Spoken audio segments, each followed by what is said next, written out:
사도 바울이 사는 로마에서는 두 가지의 물고기가 있었습니다. 한 종류의 물고기는 로마 사람들은 초상을 당하면 집 앞에 물고기 마크를 그렸습니다. 아, 이 집이 사람이 죽었구나.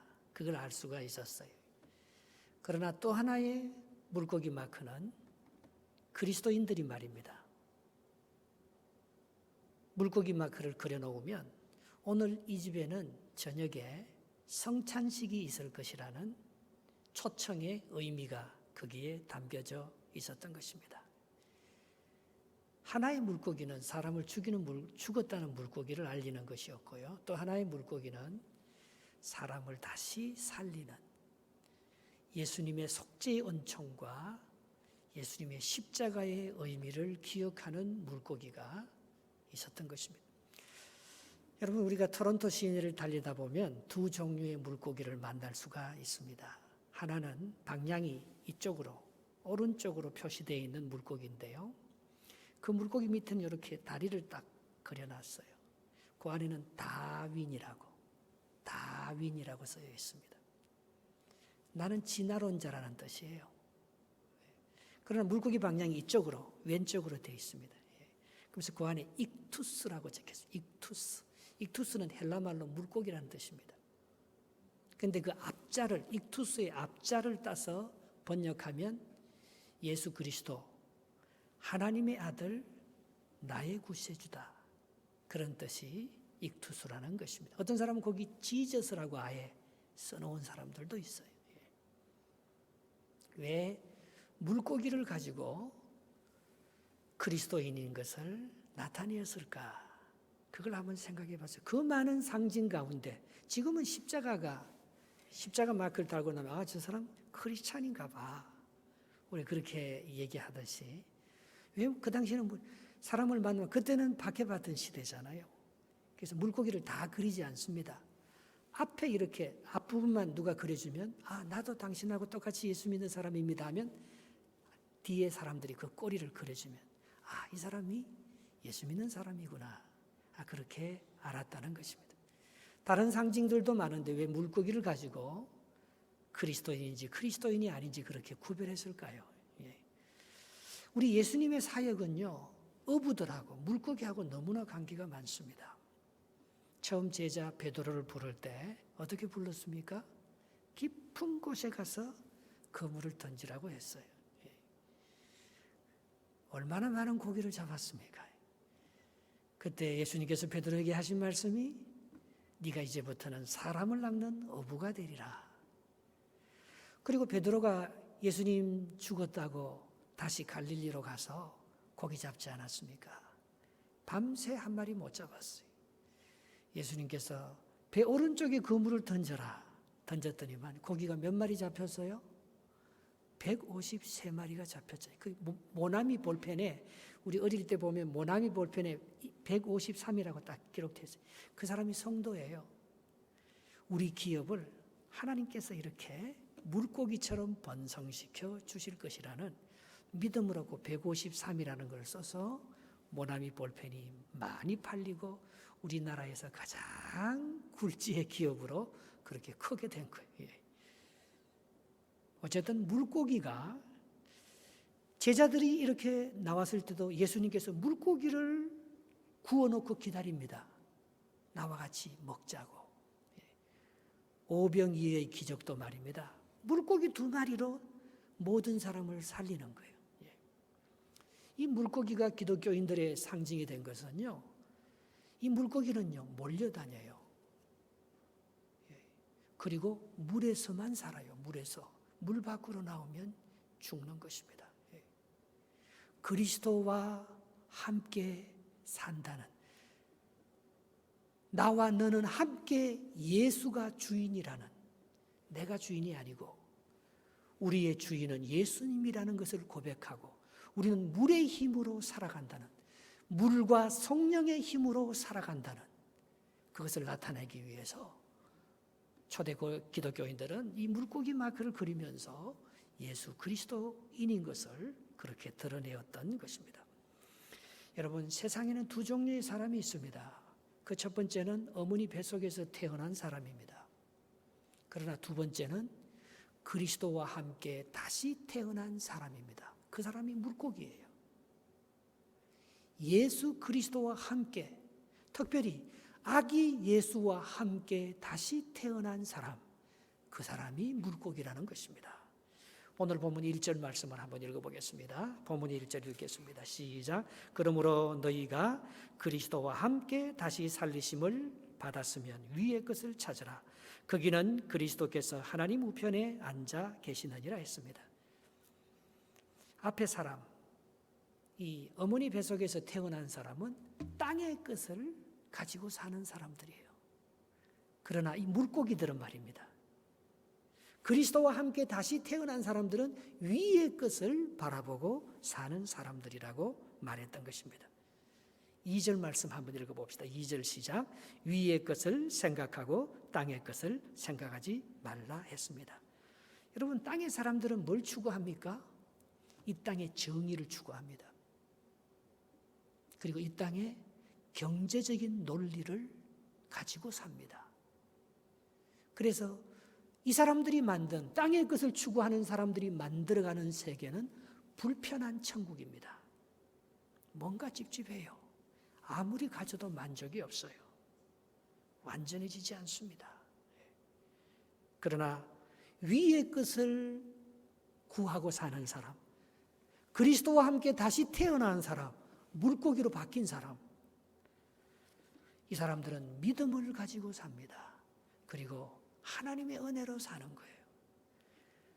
물고기가 아무리 잘 살아도 물 밖에 나오면 못 사는데, 우리는 하나님의 은혜에 가득 젖어서 살고 있는데, 지금 하나님의 축복이 가득해서 우리를 다 책임져 주시는데, 우리가 그 안에서 사는데 우리는 뭘 먹을까, 뭘 마실까, 뭘 입을까, 그거 걱정하면서 여기서 못 살아남을 줄 알고 그저 염려하고 걱정하고 두려워하면서 땅의 것을 추구하며 살아가는 사람들이 있는 거예요.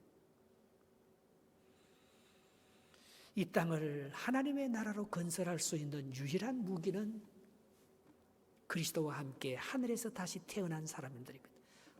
위를 보고 사는 사람들이에요.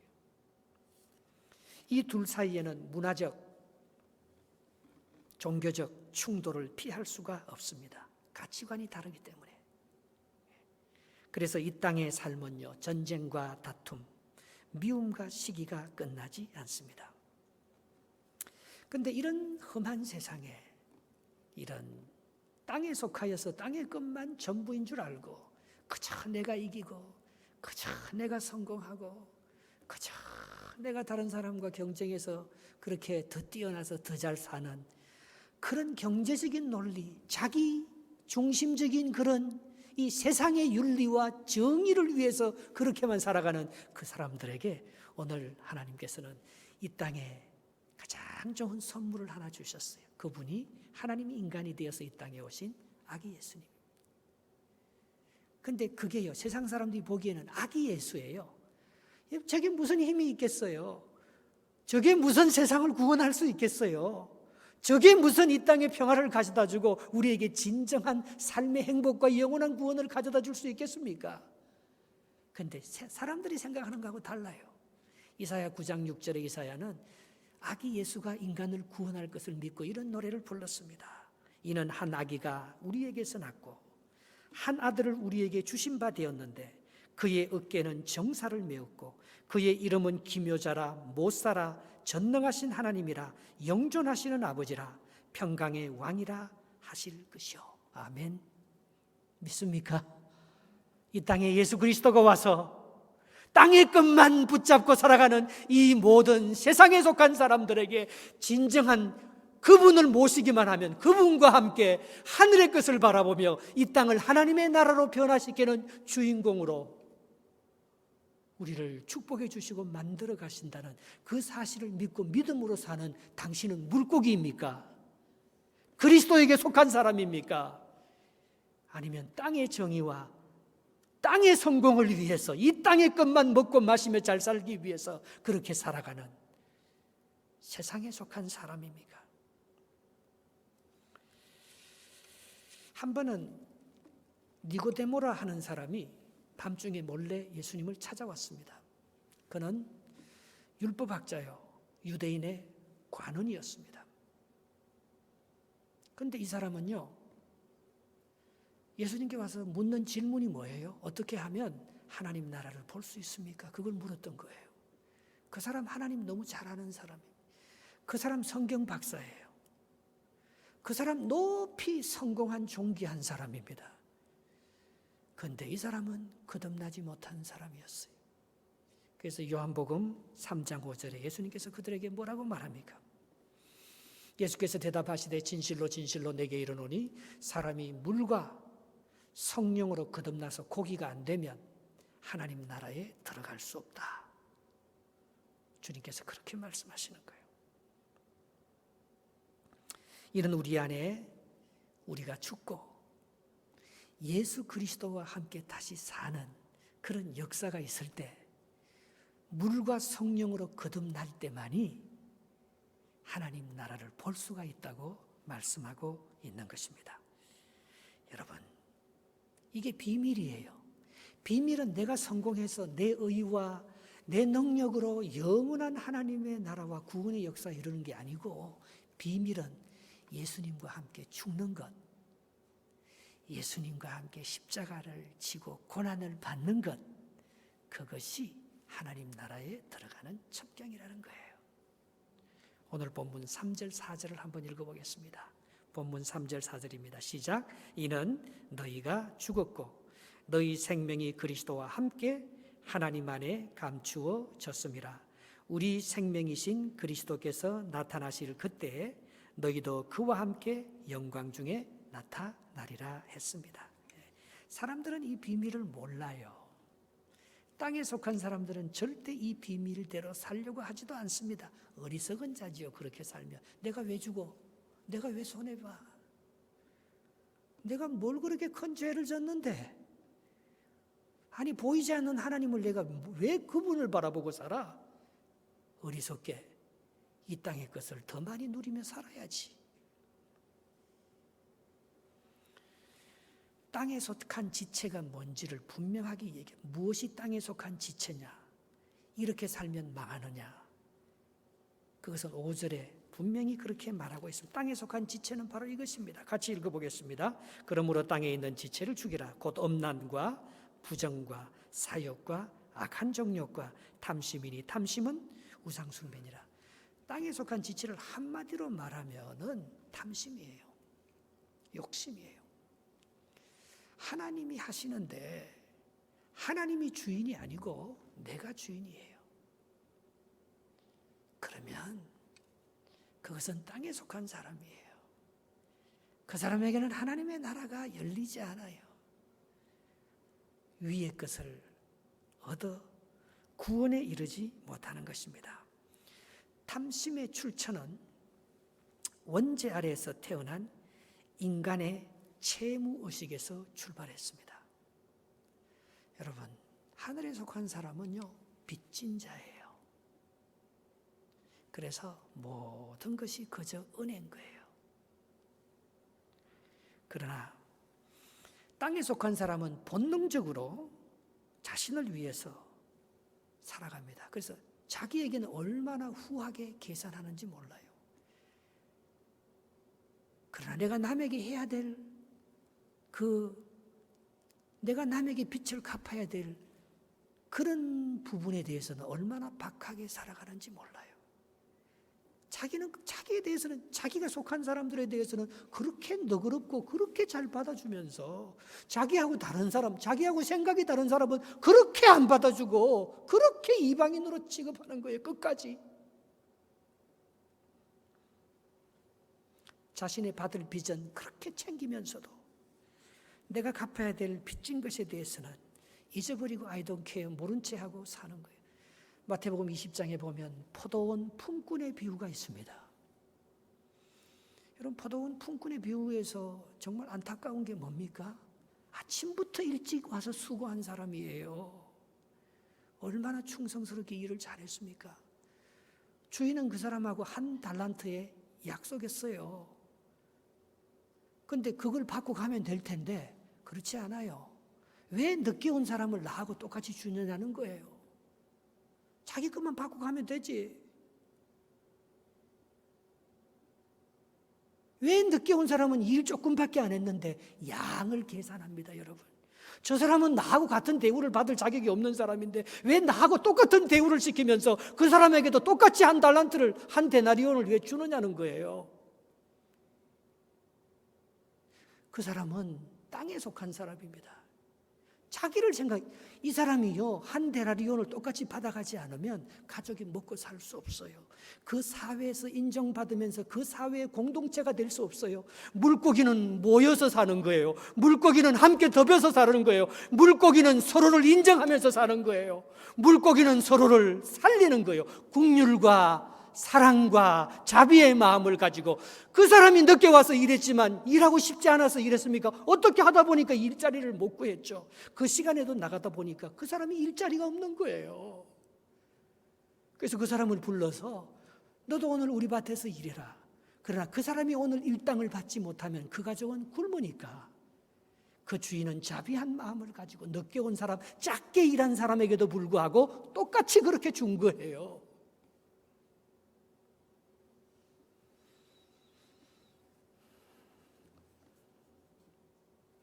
아기 예수님을 이 땅에 보내신 하나님의 사랑은요, 계산할 수 없는 사랑이에요.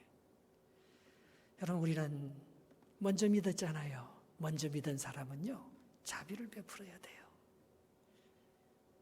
먼저 믿은 사람은요, 늦게 온 사람들을 용납해야 돼요.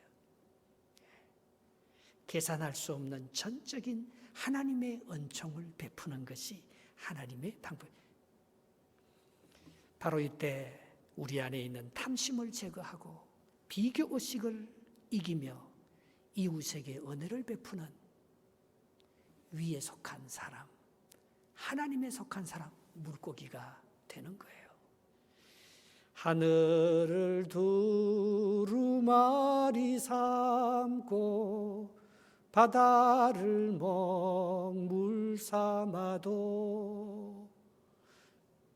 한없는 하나님의 사랑 다 기록할 수 없겠네. 하나님의 그 큰 사랑 그 어찌 닿았을까. 저 하늘 높이 쌓아도 채우지 못하리. 같이 합시다. 하나님 크신 사랑은 정량다 못하네. 영원히 변치 않는 사랑 성도여 찬양하세. 여러분, 한번 생각해 봅시다. 여러분은 법과 원칙을 따지는 9시부터 와서 열심히 일하는 충성하는 사람입니까? 아니면 늦게 포도원에 들어왔지만 똑같이 한 달란트 받는 것을 같이 축복해 주고 같이 기뻐하는 하나님의 사람입니까? 우리가 원주민 선교를 가잖아요. 지금까지 원주민 선교를 실패했는데 우리 교회가 원주민 선교가 되는 이유가 하나 있습니다. 그거 알아요? 왜 우리가 겨울에 아무도 안 가는 원주민 선교를 이렇게 자원해서 가면서 그 사람들이 우리를 그렇게 간곡하게 기다리는가? 여러분, 상처받은 사람에게는 뭐 그런 일로 상처받았냐고 그렇게 설득하는 것이 통하지 않습니다.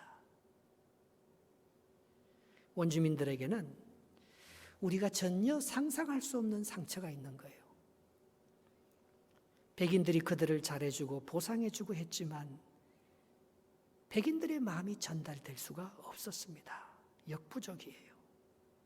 그런데 우리가 성탄절에 가서 그들에게 해주는 것 딱 하나 있어요. 그들과 함께 하는 것입니다. 우리가 해주는 거 아무것도 없어요. 그들과 함께 해주는 거예요. 로마서 12장 15절에 그렇게 말하지 않습니까? 즐거워하는 자들과 함께 즐거워하고 우는 자들과 함께 울라고 했습니다. 내가 강하면요, 가서 고쳐주려고 해요. 잘해주려고 해요. 바꾸려고 해요. 판단하려고 합니다. 내가 강하면. 우리는 원주민들하고 똑같이 약하니까 가서 우리가 해줄 게 없어요. 그냥 그들과 함께 해주는 것입니다. 함께 울고 함께 즐거워하고.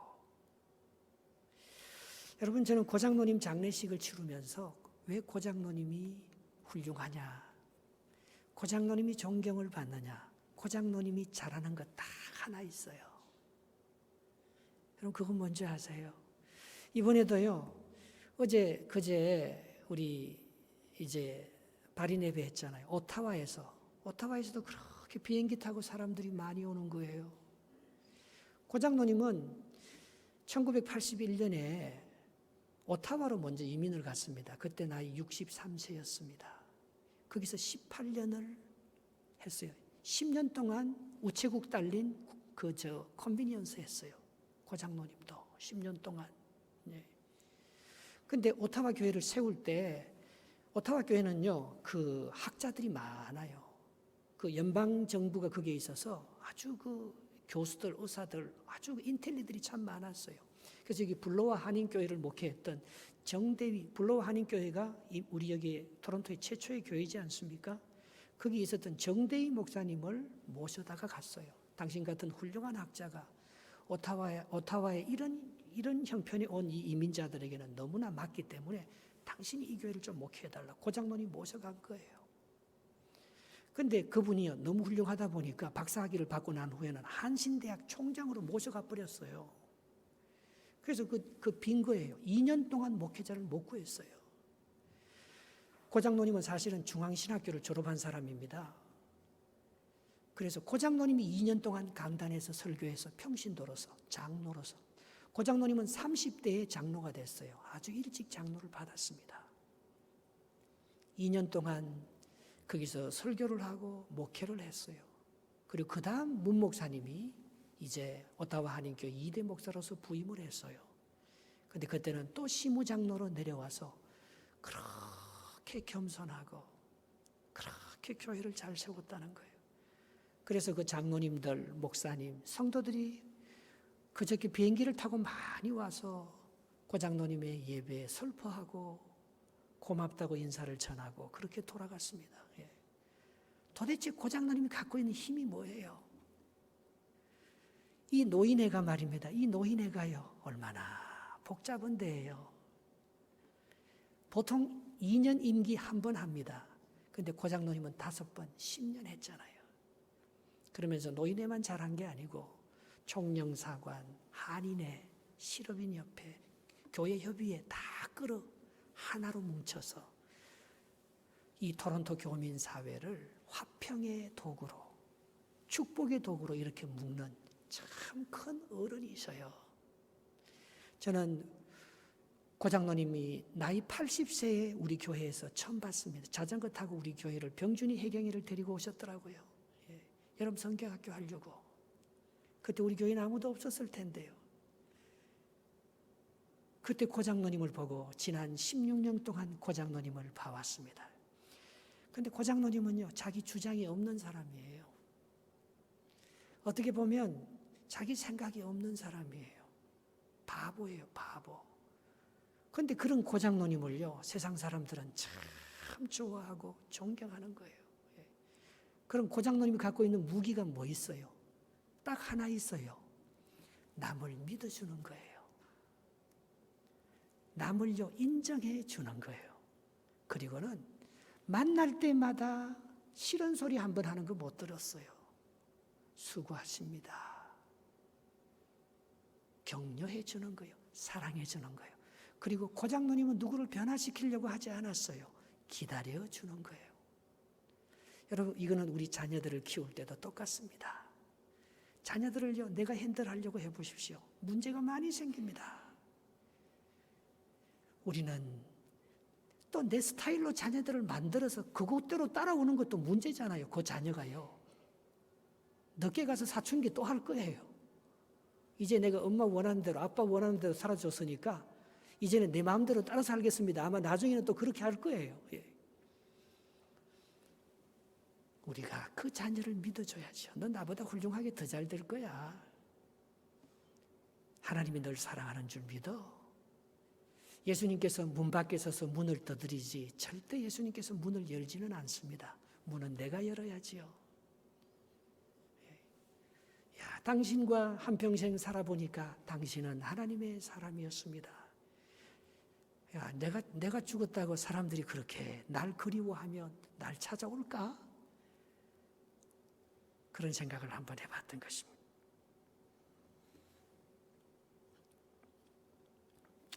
예레미야 17장 9절에 보면 이런 말씀이 있습니다. 만물보다 거짓되고 심히 부패한 것이 인간의 마음이라 누가 능히 이를 알리오마는. 여러분, 인간 안에 선한 것이 있습니까? 인간이 얼마나 부패합니까? 인간이 얼마나 악합니까? 예. 오늘 본문 7, 8, 9절 한번 읽어봐. 6절부터 한번 6, 7, 8 한번 읽어봅시다. 시작. 이것들로 말미암아 하나님의 진노가 임하느니라. 너희도 전에 그 가운데서 살 때는 그 가운데서 행하였으나 이제는 너희가 이 모든 것을 벗어버리라. 곧 분함과 노여움과 악의와 비방과 너희 입에 부끄러운 말이라. 9절. 너희가 서로 거짓말하지 말라. 옛사람과 그 행위를 벗어버리라. 여러분, 우리 안에는요 절대 선한 게 없습니다. 내 뜻대로 안 되면 분노하지요. 내게 유리하도록 다 거짓말하지요. 우리는 속이 자기중심적이고 악하지요. 얼마나 우리 안에 뭐 선한 게 있어요. 내가 주장해서 내 뜻대로 된다고 잘 되는 게 뭐가 있어요. 예. 하나님께서 우리를 사랑하시는 정말 사랑은요 바로 이거예요. 우리를 구원하기 위해서 슈퍼맨으로 예수님을 보내지 않았습니다. 헤롯 왕궁에서 동방 박사들도 당연히 유대의 왕이 별을 따라 와 보니까 당연히 헤롯 궁에 난 줄 다윗의 후손으로 온다고 했으니까 헤롯의 후손으로 올 줄 알았어요. 왕으로 올 줄 알았어요. 그러나 그렇게 오지 않았어요. 저렇게 약한 아기 예수님으로 오셔서 우리와 함께 하시는 것입니다. 그게 사랑이잖아요. 우리를 기다려 주겠다는 거잖아요. 우리와 똑같이 고통받겠다는 거잖아요. 우리를 죄인으로 취급해서 우리의 악함을 심판하지 아니하시고 우리와 함께 아파해 주겠다는 거잖아요. 그게 원주민 선교예요. 그래서 우리 교회 원주민 선교가 되는 거예요. 우리가 그들과 같이 아파해 주니까. 야, 옛날에 백인들이 가서 너희들이 하는 건 다 잘못되어서 백인식으로 다 교육시키고 백인식으로 잘해주고 백인 문화로 다 바꾸었는데 얘들이 다 싫어하고 백인들을 그렇게 미워하잖아요. 너희들이 있었던 옛날 문화도 하나님이 사랑하는 문화라서 내가 너희들을 존경한다고. 나는 너희들을 바꾸러 온 게 아니고 사랑하러 왔다고. 난 너희들 인정한다고. 아기 예수님으로 모습으로 가면요 됩니다. 우리가 아기 예수님의 모습으로 살면 됩니다. 그러나 슈퍼맨으로 살면 안 되게 되어 있어요. 다 싫어합니다. 내가 판단하고 내가 핸들하고 내가 방향을 그렇게 틀고 내 뜻대로 하려고 하면 아무도 우리 장례식에 올 사람 없습니다. 우리 자녀들도 우리를 거부할 것입니다. 우리는 하나님이 우리를 사랑하는 방법을 알아야 돼요. 내가 원하는 방식대로, 내가 하고 싶은 대로 살아가는 게 아니고 그 사람이 사랑받고 싶은 방식으로 저렇게 낮은 모습으로 와서 인간과 눈높이를 맞추어 주는 거예요. 내 자녀와 내 눈높이를 맞추어 주셔서 내가 기다리는 거예요. 그게 힘들지요, 부모가. 우리 예수님 하나님 얼마나 힘들겠습니까? 그래도 우리를 포기하지 아니하시고 빨리 심판하지 아니하시고 우리를 끝까지 기다려 주시잖아요. 그게 사랑입니다. 예수님이 안 오셔서 안 오는 게 아니고 문 밖에 서서 문을 두드리고 있는 게 사랑. 문을 열지 않습니다. 예수님께서 스스로 감동되어서 문을 열고 그분을 모셔드리고 그분이 나의 주인이 되면 물고기로 바뀌는 거죠. 그러나 여전히 내가 주인이야. 예수님 여전히 문 밖에 서서 세워놔. 내가 먼저 온 포도원 일꾼으로서 다른 사람을 향한 긍휼과 자비가 없어요.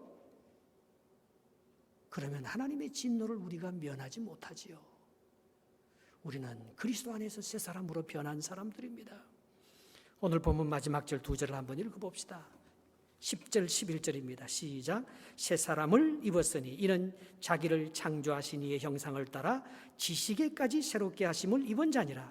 거기에는 헬라인이나 유대인이나 할레파나 무할레파나 야만인이나 스구디아인이나 종이나 자유인이 차별이 있을 수 없나니 오직 그리스도는 만유의 시요 만유 안에 계시니라. 아멘. 여기요, 자기를 창조하신 이의 형상을 따라 10절에 지식에까지 새롭게 하심을 받는다. 여러분, 우리의 지식이 내게서 난 것이 아니고 하늘로부터 내려올 때 그 주인이 바뀐다는 거예요. 저 말은요, 자기를 다윈이 아니고 내가 물고기를, 여러분이 물고기의 다리에 그림을 그려놓지 마시기 바랍니다. 여러분이 여러분의 인생에 그림을 그려놓지 마시기 바랍니다.